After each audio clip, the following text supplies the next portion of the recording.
नमस्कार and welcome to another episode of Finoscope. तो आज हम लोग बात करने वाले हैं अटल पेंशन योजना के बारे में।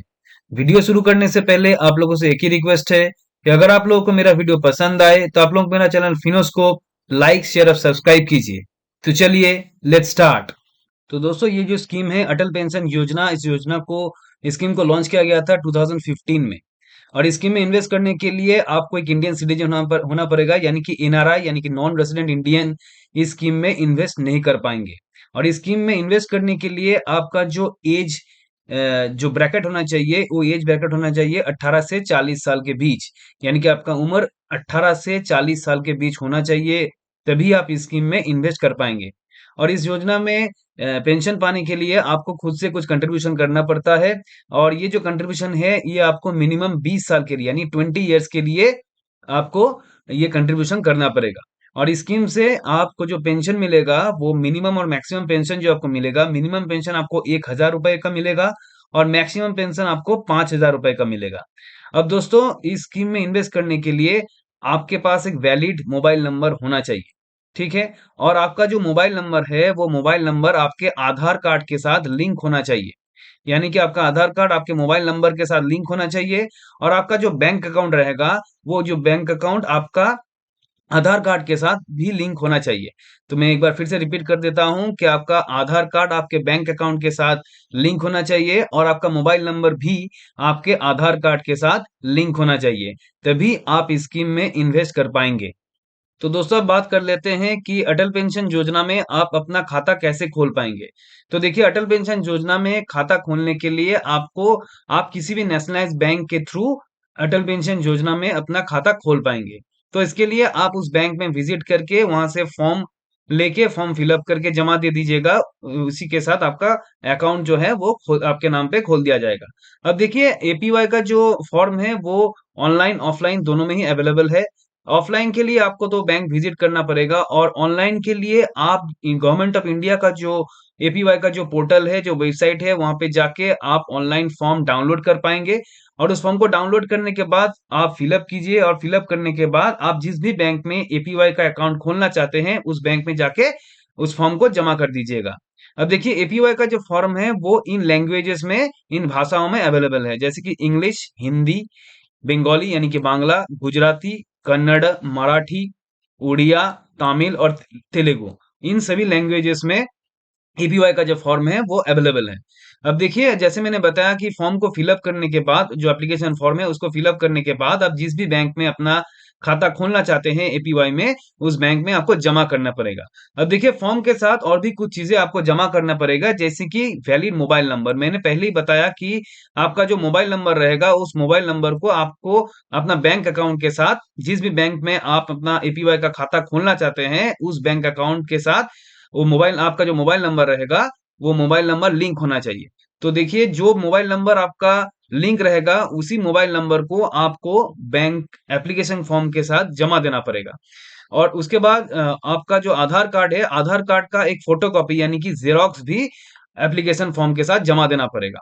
अब देखिए जैसे आप जमा कर देंगे उसके बाद वो लोग प्रोसेस करेंगे और प्रोसेस करने के बाद जैसे ही आपका जो एप्लीकेशन है वो अप्रूव्ड हो जाएगा, आपको बैंक की तरफ से एक मैसेज दे दिया जाएगा कि आपका जो एप्लीकेशन था वो एप्लीकेशन प्रोसेस करके अप्रूव कर दिया गया है।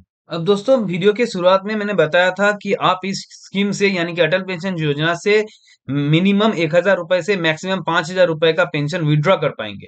ये जो पेंशन के अमाउंट है ये डिपेंड करेगा आपके कंट्रीब्यूशन के ऊपर, ठीक है। और देखिए ये जो कंट्रीब्यूशन रहेगा ये कंट्रीब्यूशन आप तीन तरीके से कर पाएंगे। मंथली यानी कि हर महीना, क्वार्टरली यानी कि हर 3 महीना बाद, और हाफ ईयरली यानी कि हर 6 महीना बाद। अब देखिए दोस्तों ये जो कंट्रीब्यूशन का अमाउंट रहेगा ये अमाउंट डिपेंड करेगा आपके एज के ऊपर, यानी कि आप किस एज में स्कीम में एंट्री कर रहे हैं। अब देखिए दोस्तों मैंने वीडियो के शुरुआत में बताया था कि आपको इस स्कीम में मिनिमम 20 ईयर्स तक कंट्रीब्यूशन करना पड़ेगा कंटिन्यूअसली। लेकिन दोस्तों यहाँ का जो टेबल है इस टेबल के सहारे हमको जो कंट्रीब्यूशन के अमाउंट है वो कंट्रीब्यूशन अमाउंट आपको पता चलने वाला है। लेकिन इस टेबल में यहाँ पे ये मान के ये टेबल तैयार किया गया है कि एक व्यक्ति 60 इयर्स तक इस स्कीम में कंट्रीब्यूट करेगा। तो देखिए 18 साल, जैसे मैंने बताया था कि यहाँ पे इस स्कीम में इन्वेस्ट करने के लिए आपको मिनिमम जो एज आपका जो एंट्री एज होना चाहिए वो है 18 साल। तो देखिए 18 साल से यहाँ पे मान लिया गया है 60 इयर्स तक ये एक व्यक्ति यहाँ पे कंट्रीब्यूट करेगा, तो टोटल जो कंट्रीब्यूटिंग पीरियड रहेगा वो रहेगा 42 इयर्स। तो देखिए अगर वो व्यक्ति 18 साल की उम्र में इस स्कीम में एंट्री कर रहा है और वो 60 साल के बाद 1000 रुपए हर महीना 1000 रुपए का पेंशन वो विड्रॉ करना चाहता है, तो देखिए वहां पे मंथली उसको 42 रुपीज का कंट्रीब्यूशन करना पड़ेगा। वहीं क्वार्टरली इसको 125 रुपए का करना पड़ेगा और हाफ ईयरली यानी कि हर 6 महीना बाद इसको 248 रुपीज का कंट्रीब्यूशन करना पड़ेगा। उसी तरह से अगर वही व्यक्ति 5000 रुपए यानी कि 60 इयर्स के बाद 5000 रुपए हर महीना पेंशन विड्रॉ करना चाहता है, तो मंथली कंट्रीब्यूशन उसका हो जाएगा 210 रुपीज। क्वार्टरली यानी कि हर 3 महीना बाद उसका कंट्रीब्यूशन हो जाएगा 626 रुपए यानी कि 626 रुपीज। और हाफ ईयरली कंट्रीब्यूशन हो जाएगा 1239 रुपए यानी कि 1239 रुपीज। ठीक उसी तरह से अगर किसी व्यक्ति का उम्र है 25 इयर्स, ठीक है, और वो 60 साल तक कंट्रीब्यूशन करना चाहता है, तो उसका कंट्रीब्यूशन पीरियड रहेगा 35 इयर्स। और अगर वो मंथली 1 लाख रुपए 1000 रुपए का पेंशन पाना चाहता है, तो उसका मंथली कंट्रीब्यूशन रहेगा 76 रुपीज। यानी कि क्वार्टरली कंट्रीब्यूशन रहेगा 226 रुपीज और हाफ ईयरली कंट्रीब्यूशन रहेगा 449 रुपीज। उसी तरह से अगर वो व्यक्ति हर महीना 3000 रुपए का पेंशन विड्रॉ करना चाहता है, तो उस सिचुएशन में उसका मंथली कंट्रीब्यूशन होगा 226 रुपीज। आपका जो क्वार्टरली कंट्रीब्यूशन उसका होगा वो होगा 674 रुपीज और हाफ ईयरली होगा 1334 रुपीज। ठीक है, तो देखिए इस चार्ट के सहारे आपको पता चल जाएगा आज आपके एज के हिसाब से आप कितना पेंशन विड्रॉ करना चाहते हैं, उसके हिसाब से आपको मंथली, क्वार्टरली या फिर हाफ ईयरली आपका कंट्रीब्यूशन अमाउंट कितना रहेगा, इस टेबल के सहारे आपको पता चल जाएगा। दोस्तों अगला जो टॉपिक है वो है पेनल्टी ऑन डिफॉल्ट्स। तो देखिए पेनल्टी ऑन डिफॉल्ट्स का मतलब है, जैसे मैंने बताया कि स्कीम में पेंशन पाने के लिए आपको हर महीना कुछ कंट्रीब्यूशन करना पड़ेगा। अब देखिए ये कंट्रीब्यूशन करने में अगर आप फेल करते हैं तो उस सिचुएशन में आपके ऊपर कुछ पेनल्टी इंपोज कर दिया जाएगा। तो पेनल्टी का अमाउंट कितना रहेगा, तो देखिए अगर आपका कंट्रीब्यूशन अमाउंट 100 रुपए तक का है, हर महीना 100 रुपए तक का है, तो उस सिचुएशन में अगर आप डिफॉल्ट करते हैं तो हर महीना डिफॉल्ट के लिए आपके ऊपर 1 रुपए का पेनल्टी लग जाएगा।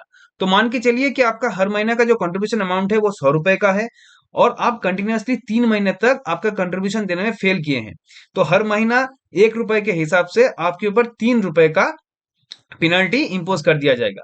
उसी तरह से अगर आपका मंथली कंट्रीब्यूशन 101 रुपए से 500 रुपए के बीच तक है, तो डिफॉल्ट के टाइम पे आपके ऊपर जो पेनल्टी इंपोज किया जाएगा वो है 2 रुपए हर महीना। उसी तरह से अगर आपका कंट्रीब्यूशन अमाउंट 501 से 1000 रुपए तक का है, तो डिफॉल्ट के टाइम पे जो पेनल्टी आपको देना पड़ेगा वो है 5 रुपए हर महीना। और अगर आपका कंट्रीब्यूशन अमाउंट 1001 रुपए या फिर उसके ज्यादा का है हर महीना, तो डिफॉल्ट होने पे आपको हर महीना डिफॉल्ट के लिए 10 रुपए का पेनल्टी देना पड़ेगा। यानी कि मान के चलिए कि आपका जो कंट्रीब्यूशन अमाउंट है वो है 1200 रुपए हर महीना और आपने कंटिन्यूअसली 5 महीने तक अपने जो कंट्रीब्यूशन है वो कंट्रीब्यूशन देने में डिफॉल्ट किए हैं, फेल किए हैं, तो आपको 5 महीना हर महीना 10 रुपए के हिसाब से 5 महीने के लिए 50 रुपए का पेनल्टी देना पड़ेगा। तो चलिए दोस्तों अब एपीवाई से जुड़े कुछ इंपॉर्टेंट फैक्ट्स के ऊपर डिस्कस कर लेते हैं। तो सबसे पहले देखिए मैंने पहले ही बताया कि इस स्कीम से पेंशन विड्रॉ करने के लिए आपको पीरियोडिक कंट्रीब्यूशन करना पड़ता है, यानी कि हर महीना या फिर हर 3 महीना या फिर हर 6 महीना बाद आपको कंट्रीब्यूशन करना पड़ता है। तो इसीलिए ये जो कंट्रीब्यूशन रहेगा ये आपके बैंक अकाउंट से ऑटोमेटिकली डेबिट कर दिया जाएगा। तो इसी के लिए आपको एक चीज का ध्यान देना पड़ेगा कि जो ऑटोमेटिकली डेबिट किया जाएगा वो एक पर्टिकुलर डेट में किया जाएगा, तो उस डेट में आपको अपने बैंक अकाउंट में सफिशिएंट बैलेंस मेंटेन करना पड़ेगा। अगर आप सफिशिएंट बैलेंस मेंटेन नहीं करेंगे तो सिचुएशन में ऑटोमेटिकली डेबिट नहीं होगा और आप डिफॉल्ट हो जाएंगे। अब दोस्तों अगर आप चाहें तो आप अपना जो प्रीमियम अमाउंट यानी कि कंट्रीब्यूशन अमाउंट है उसको बढ़ा भी सकते हैं। तो मान के चलिए कि स्कीम के शुरुआत में आपने सोचा कि 60 साल के बाद हर महीना आप 1000 रुपए का पेंशन विड्रॉ करेंगे और अकॉर्डिंगली आप कंट्रीब्यूशन देना चालू किया। कुछ दिन बाद आपने अपना मन बदला और आपने सोचा कि 60 साल के बाद 1000 रुपए नहीं 3000 रुपए का हर महीना 3000 रुपए का पेंशन आप विड्रॉ करेंगे। तो उसके लिए आपको क्या करना पड़ेगा, आपका जो प्रीमियम अमाउंट है कंट्रीब्यूशन अमाउंट है उसको बढ़ाना पड़ेगा। और उस कंट्रीब्यूशन अमाउंट को बढ़ाने के लिए आप जिस भी बैंक में अपना एपीवाई का अकाउंट ओपन किए हैं उस बैंक के मैनेजर के साथ आपको मुलाकात करना पड़ेगा और उनको रिक्वेस्ट करना पड़ेगा। रिक्वेस्ट करने से ही जो मैनेजर रहेगा वो जितना भी नेसेसरी प्रोसीडिंग्स है वो कर देगा और आप अपना कंट्रीब्यूशन अमाउंट बढ़ा पाएंगे। अब दोस्तों हमने देखा कि डिफॉल्ट होने पे पेनल्टी लगता है, लेकिन एक चीज का यहाँ पे ध्यान दीजिएगा कि अगर आप कंटिन्यूअसली 6 महीने के लिए डिफॉल्ट होते हैं तो उस सिचुएशन में आपका अकाउंट जो है वो फ्रीज कर दिया जाएगा। और अगर आप 12 महीना कंटिन्यूअसली 12 महीने के लिए यानी कि 1 साल के लिए डिफॉल्ट होते हैं तो उस सिचुएशन में आपका जो अकाउंट रहेगा एपीवाई का अकाउंट वो डीएक्टिवेट कर दिया जाएगा। और अगर आप कंटिन्यूअसली 24 महीना यानी कि 2 साल के लिए डिफॉल्ट होते हैं तो उस सिचुएशन में आपका जो अकाउंट रहेगा वो अकाउंट क्लोज कर दिया जाएगा और आपके अकाउंट में जितना भी धनराशि जमा होगा वो धनराशि आपको वापस कर दिया जाएगा।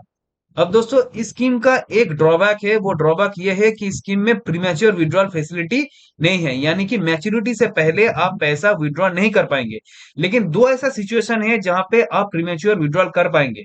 तो वो सिचुएशन कौन कौन सा है? पहला सिचुएशन है डेथ, यानी कि सब्सक्राइबर जो है, यानी कि जिनके नाम पे एपीवाई का अकाउंट रहेगा, उनका अगर दुर्भाग्यवश मृत्यु हो जाता है तो उस सिचुएशन में अगर उनका नॉमिनी चाहे तो प्रीमेच्योर विड्रॉल कर पाएंगे।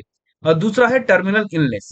टर्मिनल इलनेस यानी कि जो सब्सक्राइबर है, यानी कि जिनके नाम पे एपीआई का अकाउंट रहेगा, उनको अगर कोई टर्मिनल इलनेस यानी क्रिटिकल इलनेस हो गया तो इस सिचुएशन में भी अगर वो चाहे तो जितना भी पैसा है वो पैसा प्रीमेच्योर विड्रॉ कर पाएंगे। अब दोस्तों इन दोनों सिचुएशन के अलावा अगर कोई व्यक्ति 60 साल के आगे यानी कि 60 ईयर्स से पहले ही अगर वो प्रीमेच्योर विड्रॉल कर लेते हैं तो यहाँ पे उनको एक लॉस होगा। तो लॉस क्या होगा? तो लॉस वो ये है कि जो गवर्नमेंट का कंट्रीब्यूशन रहता है, देखिए इस स्कीम में क्या होता है, कुछ कंट्रीब्यूशन आप करते हैं और कुछ कंट्रीब्यूशन गवर्नमेंट की तरफ से भी किया जाता है। तो जो अगर आप 60 साल से पहले डेथ या फिर टर्मिनल इलनेस के अलावा अगर किसी भी कारण से अगर आप 60 साल से पहले इस स्कीम से पैसा विड्रॉ करते हैं तो उस सिचुएशन में गवर्नमेंट का जो कंट्रीब्यूशन रहेगा और उस कंट्रीब्यूशन के ऊपर जो इंटरेस्ट अर्न करेंगे आप, वो ये दोनों चीज यानी कि गवर्नमेंट कंट्रीब्यूशन और उस कंट्रीब्यूशन के ऊपर इंटरेस्ट, ये दोनों अमाउंट आपको नहीं दिया जाएगा। तो ये आपका लॉस होगा। अब दोस्तों विड्रॉ की अगर हम बात करें तो जैसे मैंने पहले ही बताया कि 60 साल यानी कि जो सब्सक्राइबर है उनका एज 60 ईयर्स होने से पहले आप इस स्कीम से पैसा विड्रॉ नहीं कर पाएंगे। दो ही सर्कमस्टेंसेस ऐसा है जहां पे आप प्रीमेच्योर विड्रॉल कर पाएंगे, जैसे कि डेथ ऑफ द बेनिफिशियरी और टर्मिनल डिजीज। अब देखिए 60 साल होने के बाद क्या होगा? 60 साल होने के बाद जो पेंशनर रहेगा यानी कि जो सब्सक्राइबर रहेगा उनको पेंशन मिलना चालू हो जाएगा। अब जो सब्सक्राइबर है उनको उनके मौत के बाद, उनके डेथ के बाद उनके जो स्पाउस रहेगा उनके स्पाउस को पेंशन मिलता रहेगा। और उनके स्पाउस के मृत्यु के बाद जो टोटल कॉर्पस रहेगा, पेंशन का जो कॉर्पस रहेगा, वो कॉर्पस उनके नॉमिनी को मिल जाएगा। ठीक है, तो चलिए आगे बढ़ते हैं। अब देखिए बजट 2023 में एक चेंज किया गया है एपीवाई में। वो चेंज क्या है, ये बहुत इंपॉर्टेंट पॉइंट है। तो जो चेंज है वो ये है कि समझ लीजिए कि जो भी व्यक्ति एपीवाई में 1 अक्टूबर 2022 से पहले 1 अक्टूबर 2022 से पहले अगर कोई व्यक्ति एपीवाई में अपना खाता खोला है और वो टैक्स पे करता है, यानी वो टैक्स पेयर है, तो उनका अकाउंट कंटिन्यू रहेगा। ठीक है, लेकिन अगर कोई व्यक्ति 1 अक्टूबर 2022 के बाद एपीवाई में खाता खोले हैं और वो टैक्स पेमेंट करते हैं, उनका इनकम टैक्सेबल लिमिट में आता है, तो उनका अकाउंट जो रहेगा उनका अकाउंट क्लोज हो जाएगा। ठीक है, तो मैं फिर से एक बार रिपीट कर देता हूं, अगर कोई व्यक्ति 1 अक्टूबर 2022 से पहले अपना एपीवाई में अपना खाता खोले हैं और वो टैक्स पेयर है तो उस सिचुएशन में उनका अकाउंट कंटिन्यू रहेगा। लेकिन अगर कोई व्यक्ति 1 अक्टूबर 2022 के बाद अपना अकाउंट खोले हैं और वो टैक्स पेयर है तो उनका अकाउंट जो है वो क्लोज कर दिया जाएगा, वो एपीवाई में अकाउंट नहीं खोल पाएंगे। लेकिन दोस्तों यहाँ पे एक चीज का ध्यान दीजिएगा, वो क्या है? समझ लीजिए खाता खोलने के टाइम आप एक नॉन टैक्स पेयर है, यानी कि आपका इनकम टैक्सेबल लिमिट से बाहर है, और खाता खोलने के कुछ दिन बाद आपका इनकम बढ़ गया, आपको नौकरी में प्रमोशन मिला या फिर बिजनेस में अच्छा खासा प्रॉफिट होने लगा और आपका जो इनकम है वो इनकम टैक्सेबल लिमिट में आ गया, तो उस सिचुएशन में क्या होगा? उस सिचुएशन में भी आपका खाता कंटिन्यू होगा, आपका खाता क्लोज नहीं होगा। ठीक है, तो मान के चलिए आपने खाता खोला, उस सिचुएशन में आप टैक्सेबल लिमिट में नहीं आते थे, आप टैक्स पेमेंट नहीं करते थे, लेकिन खाता खोलने के कुछ दिन बाद आपका इनकम बढ़ गया और आप टैक्सेबल लिमिट में आ गए, आपको टैक्स भरना पड़ रहा है, तो उस सिचुएशन में भी आपका अकाउंट कंटिन्यू होगा, आपका अकाउंट बंद नहीं किया जाएगा।